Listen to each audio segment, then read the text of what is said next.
বন্ধুরা, আজকালকার দিনে দাঁতের প্রবলেম একটা কমন প্রবলেম। তাই আজকে আমি এমন একটা সিম্পল রেমেডি বলবো যেটা আপনাদের রান্নাঘরেই আছে। এটা যে শুধু আপনার দাঁতের হলদে ভাব, ডেন্টাল প্লাক ও টার্টারকে দূর করবে তাই নয়, এটা ক্যাভিটিস অর্থাৎ আপনার দাঁতে গর্ত হয়ে যাওয়াকেও ঠিক করবে। নমস্কার বন্ধুরা, আমি সৌতিক আর আপনারা দেখছেন মোটিভেশন কিউব। তাহলে চলুন শুরু করা যাক। ডেন্টাল প্লাক ও টার্টার হলো দাঁতের সবচেয়ে বড় শত্রু। প্রথমেই আমরা দেখে নিই এই প্লাক ও টার্টার কি কারণে হয়। আমরা যখন মিষ্টি ও স্টার্চে জাতীয় খাবার যেমন সফট ড্রিঙ্ক, পাউরুটি, চকলেট, পাস্তা ইত্যাদি খাই, তখন মুখে থাকা ব্যাকটেরিয়া এদের সঙ্গে মিশে যায়। এই ব্যাকটেরিয়াগুলো অ্যাসিড রিলিজ করে, যা ওই খাবার ও পানীয়র কার্বোহাইড্রেটকে ব্রেকডাউন করে। আর যখন ডেলি ঠিকমতো ব্রাশ না করা হয় বা দাঁতের যত্ন না নেওয়া হয়, তখন ওই অ্যাসিড, ব্যাকটেরিয়া ও কার্বোহাইড্রেটগুলো মিশে গিয়ে এক প্রকার চটচটে পদার্থে পরিণত হয়, যেটা দাঁতের সঙ্গে আঠার মতো চিপে গিয়ে দাঁতের ওপর একটা আবরণের সৃষ্টি করে। এটাই হলো প্লাক। এবার ঠিকঠাক মতো ব্রাশ না করলে বা দাঁতের যত্ন না নিলে এই প্লাকগুলো দাঁতের ওপর জমতে জমতে শক্ত হয়ে যায় আর দাঁতে ব্রাউন কালারের শক্ত আবরণ হয়ে বসে যায়। এগুলোকে সহজে তোলা যায় না। একেই বলে টার্টার। টার্টার যে শুধু আপনার দাঁতের কালারই চেঞ্জ করে দেয় তাই নয়, এগুলো আপনার মাড়িতে ইনফ্ল্যামেশনও তৈরি করে। এর কারণে আপনার মাড়ি ফুলতে পারে, মাড়িতে ইনফেকশন হতে পারে ও অন্যান্য আরও অনেক প্রবলেম হতে পারে। আবার দাঁত মাজার পর মাড়ি দিয়ে রক্তও বেরোতে পারে। এই প্লাক, টার্টার ও মুখের ভেতর থাকা ব্যাকটেরিয়া অ্যাসিড সৃষ্টি করে, যেগুলো দাঁতের এনামেল অর্থাৎ দাঁতের যে শক্ত সাদা আবরণ সেটাকে নষ্ট করে দেয় আর দাঁতে গর্তের সৃষ্টি হয়। এটাই হলো ডেন্টাল ক্যাভিটি। আর এই ক্যাভিটির মধ্যে বেশি বেশি করে ব্যাকটেরিয়া জন্মায়, তার জন্য ধীরে ধীরে টুথ ডিকে হয়ে যায়, অর্থাৎ দাঁত পুরো নষ্ট হয়ে যায়। কিন্তু চিন্তার কোনো কারণ নেই। আজকে দেখাবো আপনাদের রান্নাঘরে থাকা একটা কমন জিনিস কিভাবে দাঁতের জন্য নাম্বার 1 হোম রেমেডি হতে পারে আর আপনার দাঁতের জন্য একটা শিল্ডের মতো কাজ করতে পারে। সেটা হলো বেকিং সোডা। বেকিং সোডার নেচার হলো অ্যালকালাইন, তাই এটা মুখের ভেতরে থাকা ব্যাকটেরিয়াগুলো যে অ্যাসিড প্রডিউস করে তাকে নিউট্রিলাইজ করে দেয়। এটা মাইল্ড অ্যাব্রেসিভ পদার্থ, অর্থাৎ এটা কোনো কিছুকে ঘষে ঘষে তুলে ফেলতে পারে। অর্থাৎ এটা দিয়ে আপনি যদি ব্রাশ করেন তাহলে এটা ধীরে ধীরে ডেন্টাল প্লাককে রিমুভ করে দেয়। আর প্লাক রিমুভ হয়ে গেলে দাঁতে টার্টার ও ক্যাভিটি হওয়ার চান্স নগণ্য হয়ে যায়। এইভাবে বেকিং সোডা আপনার দাঁতের জন্য শিল্ডের মতো কাজ করে। আর বেকিং সোডার মধ্যে অ্যান্টিব্যাকটেরিয়াল প্রপার্টি দেখা যায়, ফলে এটা মুখের ভেতর থাকা হার্মফুল ব্যাকটেরিয়াগুলোকে ধ্বংস করে দাঁত ও ওভারঅল ওরাল হেলথকে রক্ষা করে। সংক্ষেপে যদি বলা যায় তাহলে বেকিং সোডার মেন 3টে বেনিফিট হলো: নাম্বার 1, এটা প্লাককে রিমুভ করে বা রিডিউস করে। নাম্বার 2, বেকিং সোডার অ্যালকালাইন নেচার মুখের ভেতরকার অ্যাসিডিক নেচারকে নিউট্রিলাইজ করে দাঁতকে টুথ ডিকের হাত থেকে রক্ষা করে। নাম্বার 3, এটা আপনার ওরাল হাইজিনকে ইমপ্রুভ করে। এবারে দেখা যাক বেকিং সোডাকে আমরা প্লাক, ক্যাভিটি ইত্যাদির হাত থেকে বাঁচার জন্য কিভাবে ইউজ করব।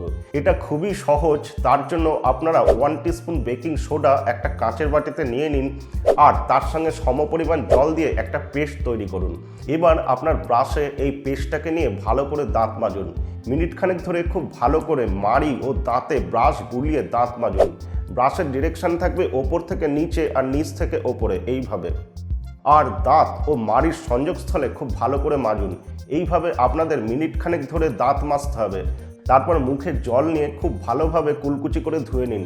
এরকম কয়েকবার করতে হবে, কারণ মুখ খুব ভালো করে ধুতে হবে। তারপর আপনার রেগুলার পেস্ট দিয়ে প্রতিদিনকার মতো দাঁত মেজে নিন। বেকিং সোডা দিয়ে আপনারা সপ্তাহে 1 থেকে 2 বারই দাঁত মাজতে পারবেন, তার বেশি নয়। আর এর সঙ্গে সঙ্গে দাঁত ভালো রাখার জন্য অবশ্যই করে প্রতিদিন মিনিমাম 2 বার, অর্থাৎ সকালে ও রাতে আপনারা রেগুলার পেস্ট দিয়ে দাঁত মেজে নেবেন। এর সঙ্গে আপনারা আরও বেশি ফল পেতে চাইলে বেকিং সোডা দিয়ে একটা মাউথ ওয়াশ বানিয়ে নিতে পারেন। তার জন্য আপনাকে 1 গ্লাস জলে 1 টিস্পুন বেকিং সোডা ফেলে খুব ভালো করে মিশিয়ে নিন। এটাকে আপনারা রেখে দিন। এটা দিয়ে দিনে 1 থেকে 2 বার মাউথ ওয়াশ করুন। অর্থাৎ এই জল মুখের ভেতর নিয়ে 30 সেকেন্ড কুলকুচি করে তারপরে ফেলে দিন। এটা আপনারা খাবার পর করলে সব থেকে ভালো।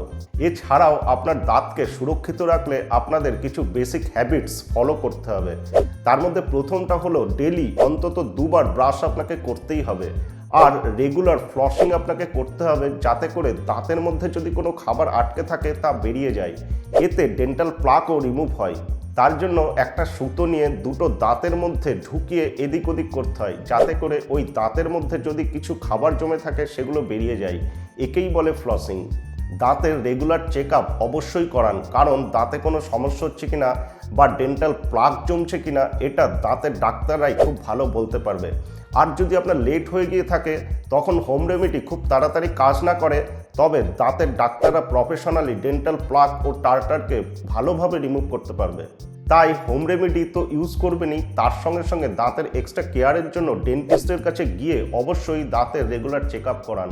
আর আপনাদের আগেই বলেছি, মিষ্টি ও কার্বোহাইড্রেট জাতীয় খাবার যেমন চকলেট, কোল্ড ড্রিঙ্কস, বাস্কবন্দি ফ্রুট জুস, পাউরুটি, বিস্কুট, পাস্তা ইত্যাদি বেশি খেলে মুখের ভেতর থাকা ব্যাকটেরিয়া অ্যাসিড রিলিজ করে ও এদের সঙ্গে মিশে গিয়ে প্লাক বিল্ড আপ করে। তাই যতটা পারবেন আপনার দাঁতের সুরক্ষার জন্য এগুলো অ্যাভয়েড করুন। বেকিং সোডার এই হোম রেমেডিটা ইউজ করবার জন্য আপনাদের কিছু সাবধানতা অবশ্যই পালন করতে হবে। দাঁতকে প্লাক, টার্টার ও ক্যাভিটি থেকে বাঁচাবার জন্য বেকিং সোডা সত্যিই একটা ন্যাচারাল ও এফেক্টিভ রেমেডি, কিন্তু তবুও এটাকে ভুল পদ্ধতিতে ইউজ করলে হিতে বিপরীত হতে পারে। প্রথম কথা হচ্ছে, এটা ঘন ঘন বা রোজ ইউজ করা যাবে না, কারণ এইটা হলো মাইল্ড অ্যাব্রেসিভ পদার্থ, অর্থাৎ এটা কোনো কিছুকে ঘষে ঘষে তুলে ফেলতে পারে। তার জন্য এটা যদি রোজ রোজ আপনি ইউজ করেন, এটা আপনার দাঁতের এনামেলকে, অর্থাৎ দাঁতে যে শক্ত সাদা আবরণ থাকে সেটা কিন্তু নষ্ট করতে পারে। তাই এই রেমেডিকে আপনারা উইকে 1 থেকে 2 বারই ইউজ করতে পারেন, তার বেশি নয়।